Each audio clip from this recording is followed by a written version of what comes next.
आता बघा आपल्या समोर हे बिलिंगचं टेबल आहे. बिलिंग टेबल आहे.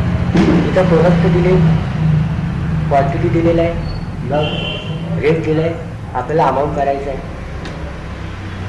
तर मला सांगा लक्षचं बिल किती आलं पाहिजे? 10 नग आहे, 10 रुपये रेट आहे, 100 रुपये. काय केलं? मल्टिप्लाय. त्यासाठी इक्वल प्रोडक्ट ब्रॅकेट क्वांटिटी आणि रेटचं मल्टिप्लाय आलं. इतकं सोपं आहे. किंवा दुसरा प्रकार इज इक्वल क्वांटिटी कितीवर आहे? C3 star. तुम्हाला माहित आहे का स्टारने गुणाकार होतं. रेट कितीवर आहे? D3 enter. असं पण तुम्ही टोटल हे अमाऊंट काढू शकता. इतकं इझी आहे. आता आपल्याला इथे काय करायचं आहे? मध्ये डिस्काउंट लावायचं होतं. सूट. इथं काय करू आपण? एक कॉलम ऍड करू. त्यासाठी तुम्हाला माहित आहे आता इन्सर्टमध्ये इन्सर्ट कॉलम केलं तर कॉलम आणत आहे. या कॉलममध्ये आपण इथं डिस्काउंट सेट करू. 2% डिस्काउंट. सगळ्या आयटमवर 2% डिस्काउंट असं आपण घेतलं. मग आता जे आहे ना,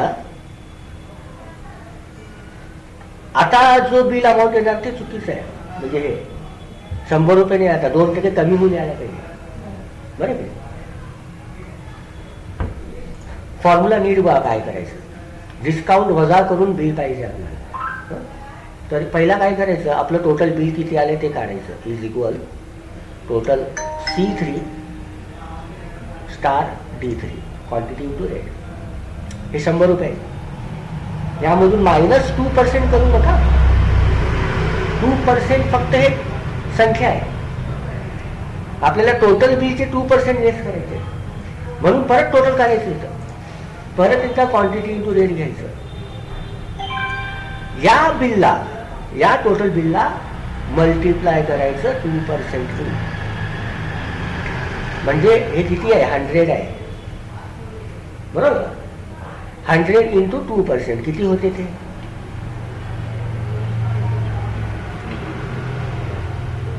100 इंटू 200. 100 इंटू 2%. असं नाही घ्यावा.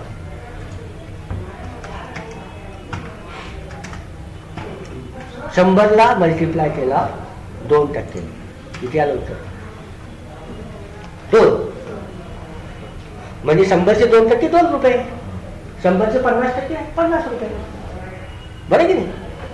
मी मुद्दाम तुम्हाला हे इझी घेतलं संख्या लगेच करणार.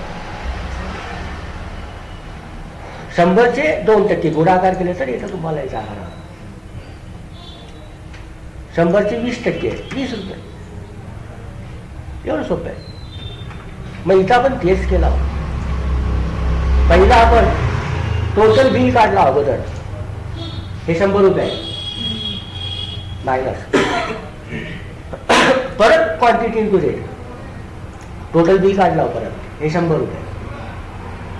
हे 100 रुपये गुणिले 2%. हे 2%. उत्तर किती आलं? 2 रुपये. म्हणजे 2 रुपये. हे 2 रुपये 100 मधनं मायनस होऊन आले. आलं. डिस्काउंट असेल तर असं करावं लागतं आपल्याला. आलं लक्षात?